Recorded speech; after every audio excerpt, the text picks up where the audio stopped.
Service Canada just confirmed a handful of updates that affect nearly every senior collecting CPP or OAS right now. A new grocery benefit some of you may not have heard about yet, updated clawback thresholds that could catch higher income retirees off guard, and details on a post-retirement benefit that a lot of people don't even realize they're eligible for. If you want to make sure you're getting everything you're entitled to, stick with me for the next few minutes. Hey everyone, welcome back to Frank Canada Today. Every few months, Service Canada quietly updates numbers, thresholds, and programs that affect how much money actually lands in your account, and most of it never gets properly explained anywhere. Today, I want to walk you through what's new.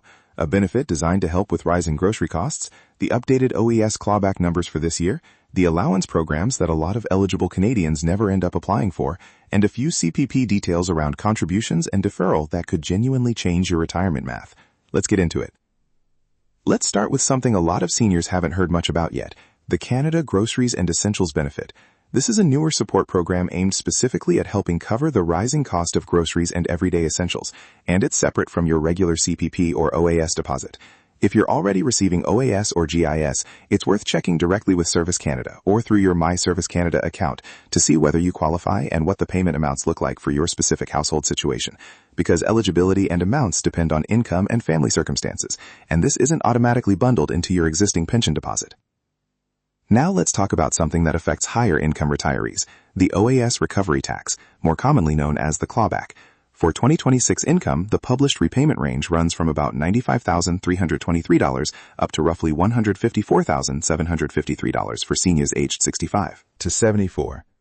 Once your net world income crosses that lower threshold, you start losing 15 cents of OAS for every extra dollar you earn. And once you hit the top of that range, your OAS is reduced to zero. For seniors aged 75 and over, who receive the extra 10% OAS enhancement introduced back in 2022, the upper threshold sits a bit higher, at roughly $160,696. If you're anywhere close to these numbers, especially if you're planning a large RIF withdrawal, selling an investment property, or taking a lump sum payout from a pension this year, it's worth running the numbers with a financial advisor first, because the order in which you draw down different income sources can make a real difference in how much OAS you actually get to keep. Let's move to a pair of programs that don't get nearly enough attention, the allowance and the allowance for the survivor. The allowance is designed for people aged 60 to 64 whose spouse or common law partner receives OAS and GIS, and it can pay up to about $1,411.13 a month, provided your combined household income stays under roughly $41,664 and you meet the residency requirement of at least 10 years in Canada since turning 18. The allowance for the survivor is aimed at widowed individuals in that same 60 to 64 age bracket, and it can pay up to about $1,682.15 a month for those with individual income under roughly $30,336. Both of these amounts are non-taxable, and they exist specifically to help bridge the gap for lower-income Canadians who aren't old enough yet for OAS themselves. If you know someone in this age range who's living on a modest income while waiting to become OAS eligible, this is exactly the kind of benefit that gets overlooked simply because people don't realize it exists. Now, a quick but important reminder about GIS. Every July, Service Canada resets your guaranteed income supplement based on your most recently filed tax return, and this year that means your 2025 income. This applies to the allowance programs too, since they use the same income-tested structure. Filing your taxes on time, even if you had zero income for the year, is essential to keep these benefits flowing without interruption. If you're late filing, or if there's a gap in your tax record, that alone can delay or suspend your July payment until it's sorted out. So if you haven't filed yet, don't put it off.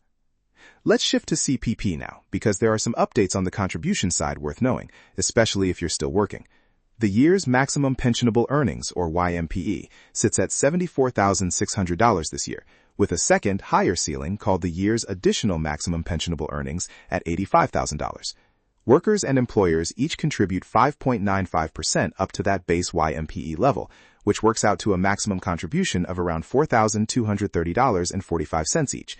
And there's an additional CPP2 tier that applies to earnings between the two ceilings, adding up to roughly $416 more. If you're self-employed, you're responsible for both portions, which adds up to a combined maximum contribution of around $9,292.90 for the year. These contributions fund the CPP enhancement that began back in 2019, and they're specifically what's building toward a larger future pension for anyone still working and contributing today. One feature worth knowing if you're already collecting CPP but still working part-time, the post-retirement benefit. Every year you make a valid CPP contribution while already receiving your CPP retirement pension, you become eligible for an additional post-retirement benefit starting in January of the following year. This means it's genuinely possible to receive more than one of these benefits stacking up over time if you continue working and contributing even after you've started your main CPP pension. A lot of people don't realize this applies to them simply because they assumed once CPP started, contributing further wouldn't do anything extra for them, but it does. And finally, let's talk about timing, because this decision affects your income for the rest of your life. For CPP, delaying past age 65 increases your pension by about 0.6% for every month you wait, which adds up to as much as a 36 to 42% increase if you wait all the way until age 70, depending on your specific starting point. OAS works similarly, growing the longer you delay past 65 up to age 70 as well. If you don't need the income right away and you're in reasonably good health, running the numbers on deferral could add up to tens of thousands of dollars over a longer retirement. If you need the income now, that's a completely valid choice too. This isn't about there being one right answer for everyone. It's about knowing exactly what your options are worth before you decide. So here's what to take away from all this. There's a newer grocery benefit worth checking your eligibility for. The OAS clawback thresholds for 2026 income now sit between roughly $95,323 and $160,696, depending on your age. The allowance and allowance for the survivor programs remain underused, despite offering real monthly support. GIS and allowance payments reset every July based on last year's tax return, and CPP contributions, along with the post-retirement benefit, continue building your future income even after you've started collecting. A few minutes checking your My Service Canada account can make sure you're not missing out on something you're already entitled to. If this video helped you get a clearer picture, hit subscribe, because Service Canada updates these numbers regularly, and I'll keep breaking each one down as soon as it's confirmed. Drop a comment and let me know which of these updates matters most to you. I read every single one. This has been Frank, Canada Today. Take care, and I'll see you.